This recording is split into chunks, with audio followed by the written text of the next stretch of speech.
Welcome back to the Live Worthy podcast. I'm your host, Erin Aruda, and we are back with Paula Tuning, where we're becoming equipped and learning how to live worthy of the calling we've received, for we have been called by God. I'm so glad you came back to finish out this story where we're talking about what it means to live worthy, even in my life. It's a holy takeover. You're asking me questions. So fun. I'm enjoying the heck out of it. So thanks for coming back. Me too. I'm so excited. So we've just had coffee. Yeah. So now we're ready to get to it. Yeah. Okay. So what we're doing is kind of going through your book. Tell us about the name of your book, all the things. It's called Unadulterated. I wrote it about 5.5 years ago. And His Scandalous Grace, Your New Identity. So Unadulterated, we've been purified by God.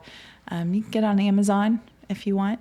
Get it. It's so good. Okay. Well, let's do this. Can we just go through some of the things that you said and then just talk about it further? Yeah. That's what I would like to do, if that's okay. Please. Okay. So one of the quotes that you mentioned is, you're on your journey of coming out of your story, right? Coming out of the dark part of your story. Mm-hmm. You say this, you say, my chains had been broken. I was out of prison, but I was still acting like a prisoner. This is what shame feels like. You know you're free, but just can't step into freedom. I cannot do a single thing to be worthy enough. Adulteress is not the name my father gave me. Mm-hmm. Woo! Yeah. That was a Erin, revelation. That is so powerful. So that's what I really want to go there. Okay, you said, if I don't agree with him, with who he says I am, that I'm worth it. Yeah.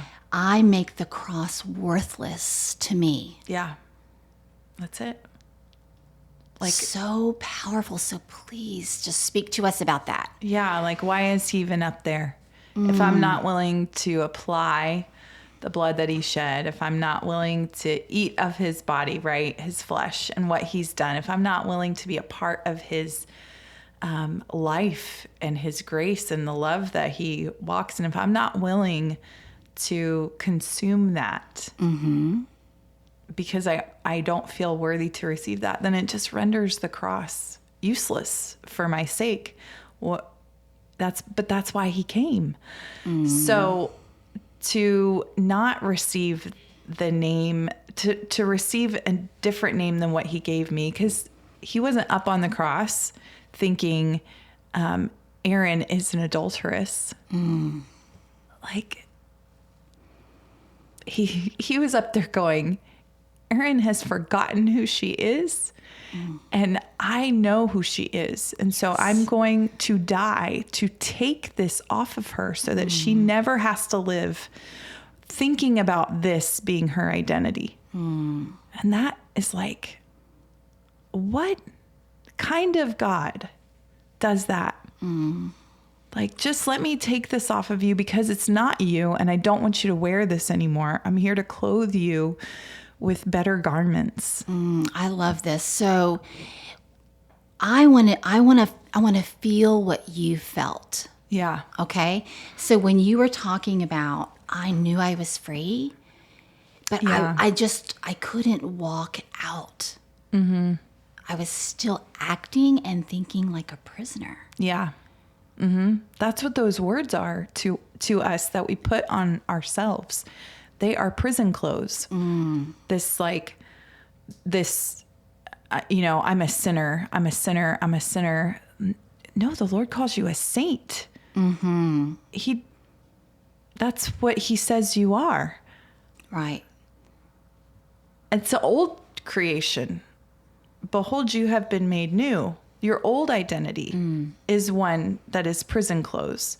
That's why it says, like, when we are baptized, we go down into the water, we come up a new creation. So the old has passed away. Behold, all things are made new. So the new creation is what God intends for you to have as your identity. So when you become a believer, the old things are gone, but we keep wearing them. Right. And it's like putting on old, dead skin.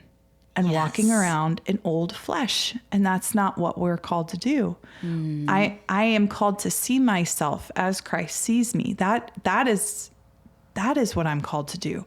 But if I keep putting on the old clothes because I don't know what I look like, or I'm afraid to look at who he says I am because I think that God has an ugly narrative about me. Like that's sometimes what it comes down to is we don't know how much our Father loves us, which is why his first command is to love the Lord your God. Because if we love him, if we experience his love, because he is love. So if we experience his love, we get a better understanding of what his voice is like. Now I can begin to believe in someone who loves me, whose words are affection towards me. Right. And then the old stuff is like not true. Suddenly, in the light of truth, it's not true. And it's easier to discard those things. But we don't want to do that work of worship and adoration and coming to be known by a loving God, because we're afraid that all he's going to do is like, smite us or tell us what we're already telling ourselves. Right. Most of the time, what I'm finding is that he's like, you got that wrong about who you say you are. Right. And just believing what he says takes a, like, it, you hear it, but the believing is what takes time, right? And the walking into that truth. Yeah. Is that tension of the journey. Let's talk about this. You mentioned, you gave the analogy of the garden and that you guys had your own garden and taking things out and tasting them before they were ready. Yeah. Right? And you said things like, we can't make anything grow. You talk about waiting for God to grow things in you, especially things for human consumption. Your crop won't be beneficial if it's harvested too early. It says, you say, taste the harvest too early, it's not palatable and it's not ready. You talk about learning who you were, starting to believe differently, right? Beginning your journey of worthiness. Yeah. That was a revelation.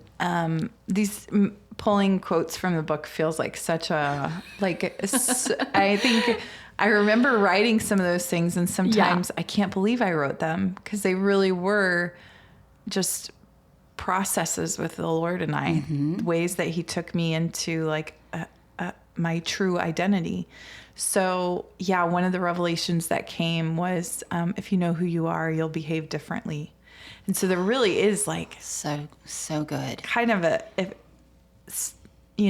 we may have an aversion to like a step-by-step process, right? Because grace kind of confounds all of our processes. Yes. But when we you said that too. Let me read it. Grace is so confounding. It doesn't follow a logical path. I enjoy a logical path. Yeah. Right? But you say it fills the broken path. Yeah. That is so good. Well, our entire Enlightenment period of society is that we're going to follow logic. And it's not to like discount or discredit our minds, but it's to say, can we line these things up with the truth of the Lord? Right. But God isn't so concerned by all of that. He sets us in mystery and revelation. So it's like... Absolutely. Lots of mystery. Yeah. And then suddenly revelation. And so but his grace, that's what does that. We sit in this mystery of like, how is it that you came in and interrupted and intercepted all of this destruction that I caused? And then the revelation that he does it because he loves us and not that we're deserving of it.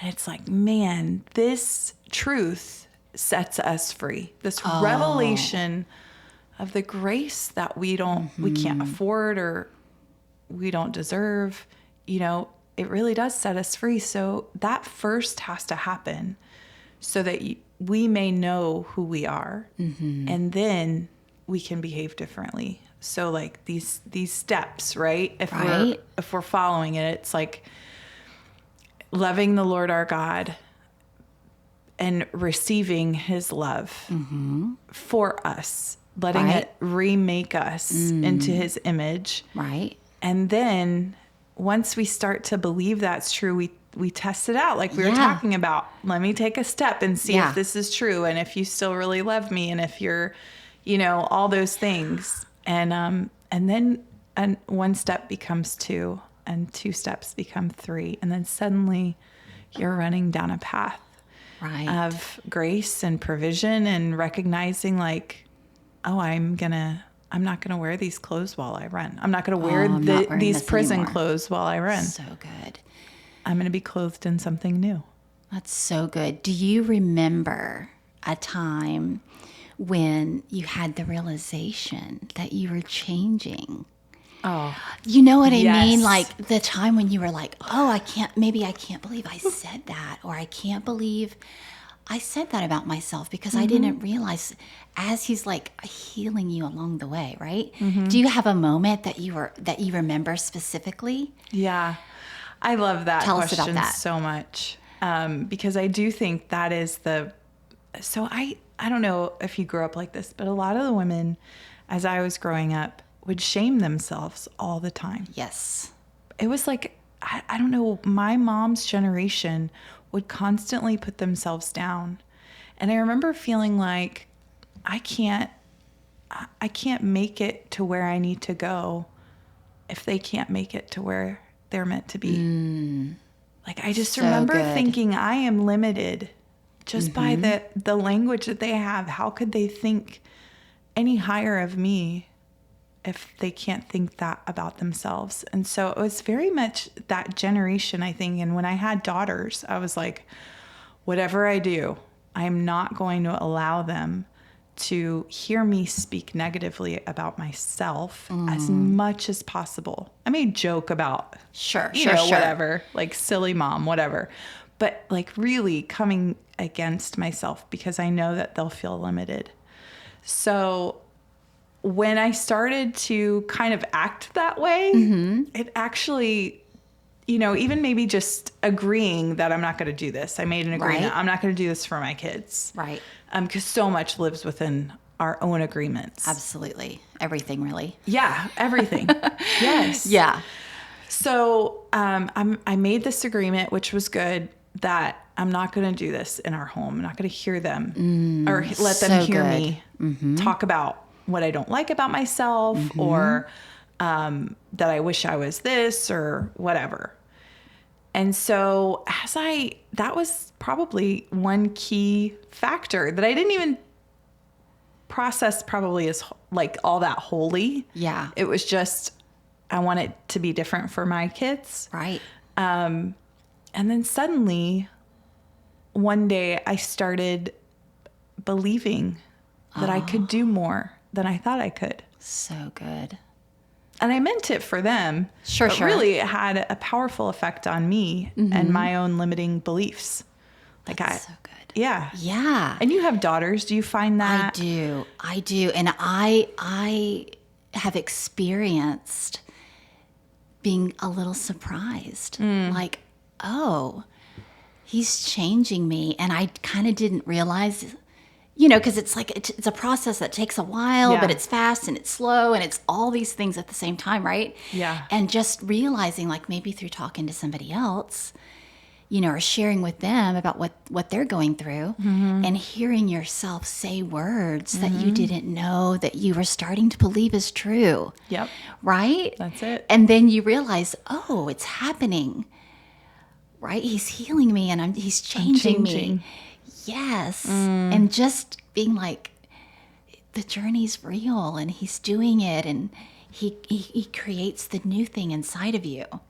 So I was just curious if you had that moment as well. But like you're saying, it happens in such an organic way and healing can be so quick. What he does in our hearts, right? Yeah. So it's so weird, the journey feeling fast and slow at the same time. But then you're like, I don't want this anymore. I don't want this to continue. I don't want my girls to go through what I've gone through, or, just have the same kind of limiting mindset. So that's such a wonderful example of walking it out and letting him heal you. I love that so much. Yeah. And letting those new agreements just change how we operate. So good. Yeah. That's so true. I've just been learning about that as well, that it's all about agreement. If we agree with the enemy, then that's the reality that we live in, right? Yeah. And the same effort that we've put into agreeing with the enemy and the loud voice that he has, right? When we understand, I get to choose who I agree with. Yep. And just the process of saying, I don't have to think that anymore. Like you said, I don't have to wear that I don't have to wear that name, that label. Yeah. Right? And just making the choice to say, okay, this is who you say I am. What does that look like? What does that feel like? Who is that person, right? Who's that girl? Yeah. Yeah. So I love that. Yes. I think that's it. When you take it to the next step. So let's say if our truth is I'm going to start to agree with the truth that I'm smart, right? Because I think there was a whole season of my life that it was girls are dumb. Yeah. And if you're blonde, especially, you're dumb. So if you're a girl and you're blonde, you're dumb. And so then it's simple to come into that agreement with that, because the narrative in my generation was boys love dumb girls. So now if I want a boy to like me, I have to be dumb. Yeah. So now what happens if I start to agree with and believe that maybe I'm smart?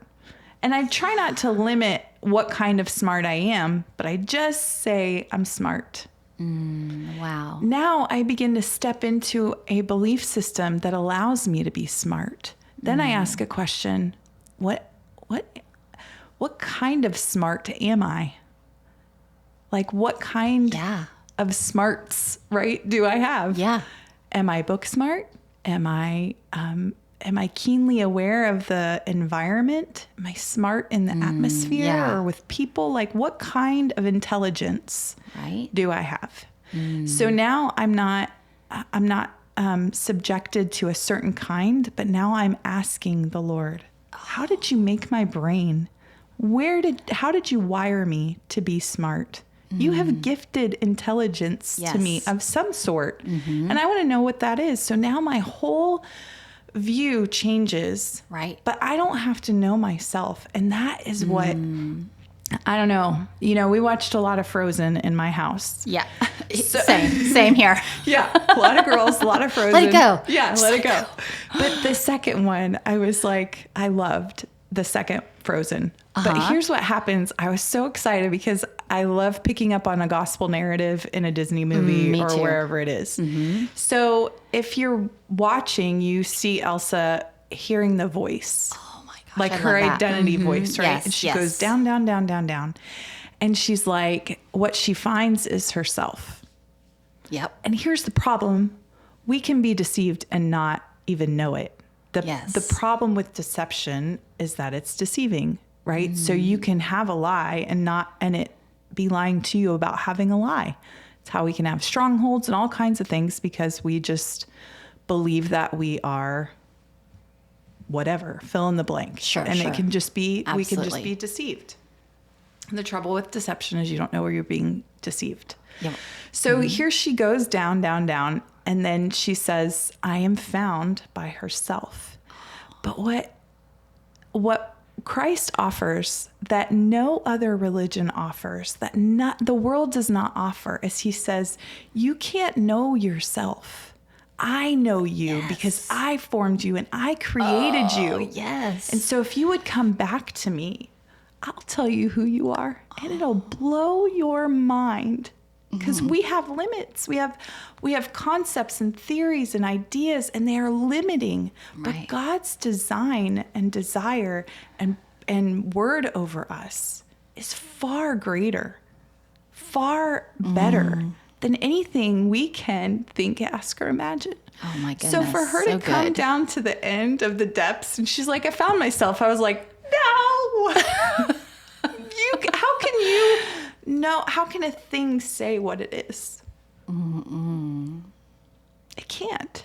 It can't self-identify. And that's what we keep doing in our culture. Yes. And the Lord is like, I am aching to tell you who you are. If you would just turn your ear to me, I will tell you all the most wonderful things about you and this world I created. Like, he didn't give in the garden the animals the opportunity to name themselves. Right. He gave it to a higher being, which was mankind. Right. You come and decide the names of the animals. Mm-hmm. So a lion didn't say, I'm a lion, right? Yeah. Adam said, you're a lion. So we can't do that to ourselves. And this is how we keep coming up empty. That's so true, Erin. That's so good. So if we listen, if we sit and listen and we say, all right, if I know who I am, I'll behave differently. Okay, I want to know who I am, but I'm not going to try to conjure up who I am. I'm going to listen to what you say and the purpose and identity and assignment you've given me, and I'm going to live to that end. So this whole idea of worthy came, I think, even in the book, because my sister called me one day as we were like confronted with this truth. And she's like, we were unlearning some things about how we had grown up. Sure. And she's like, are we worthy? Wow. This was her question. Right. Are we worthy? Right. And everything in me was like, no, of course not. We're not worthy. Like, all I could think about was like that old Wayne's World where they're like, we're not worthy. You remember that? Right. Bowing or whatever. But the truth is that if God has designed us and he's pronounced and given us authority, like we know he alone is worthy to, open the scroll, break the seal, like all these things. We know he and he alone is worthy to be the Messiah. So we're not saying that.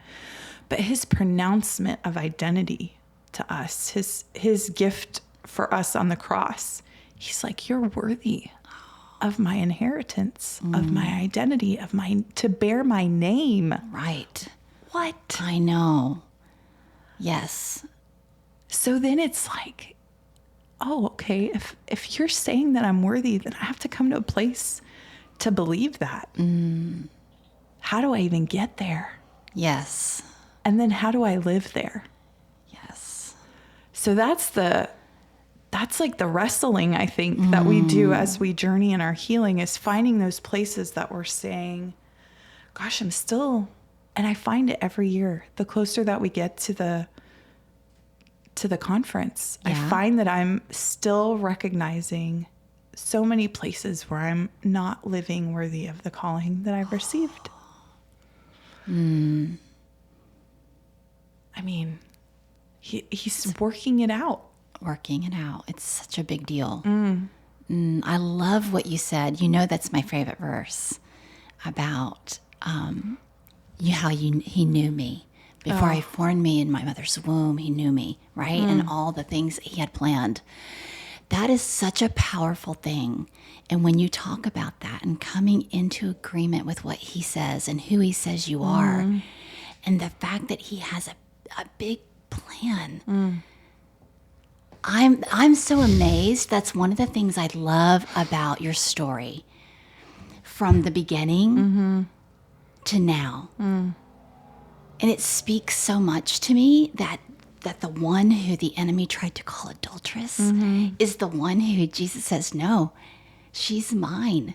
And she's the one that's going to bring the message to the region, to the women, to help them understand. If he can do that with your story, what can he do with my story as well? Yeah, exactly. And it's just so, Erin, it's such a beautiful picture. Just to watch it play out and to see you be open with the journey and just to get to see where he's brought you from and only imagine what he's going to do, right? As the women start to come together and align and walk in who he says we are. Oh, it's just, it's like you said, it's almost overwhelming. Yeah. I think too, the key thing, as my hope, my heart would be like, as we as women come, that we would begin to make those agreements, that because that will change the things, right? Oh, that everything. Even if they're listening, even if something resonates, it's Right. like, oh, I've always called myself dumb, or I've always called myself this. Is just to make a new agreement and begin to speak that out. Even if it's just like, I am worthy because you say I am worthy. Right. I am worthy because you say I am worthy. Then where does that go from there? What is the next step? Where does it lead you next? Right? Right. So yeah, I mean, I can't believe it also all the time that the Lord has called me here. Probably if he would have given me the game plan, I would have been like, No. Yeah. Like, I don't think you're calling me to that. But step by step, little by little, he does that work. So, so it probably surprises me more than anybody. Like, how did I get here? But I think it's just walking with him. He has a better plan than you or I do. And we'd be wise to ask him what that is. Absolutely. Right? And let him take us by the hand and lead us into what it is. Well, I am so thankful for your openness to share where your journey started and let us see what it looks like, but also that you're bringing everyone along with you. I love people, that's for sure. And I love you. Thank you for joining me. I know. Thank you so much. I'm so glad everybody got to meet you. You're going to be leading us in our mentorship track for Worthy. Yes. So if you have just loved listening to Paula and her just sweet, gentle spirit and how she asks questions, this was so that you could get to know her also. And we're going to come back and I'm going to ask you questions. Okay. Another time. And, but she's going to be leading our mentorship track. So if that's something that you're interested in, go to our website and we'll have all of the information there for you. Thank you so much for joining us on the Live Worthy podcast. Thank you, Paula. Thank you, Erin. It was such a So joy. fun. We'll see you next time.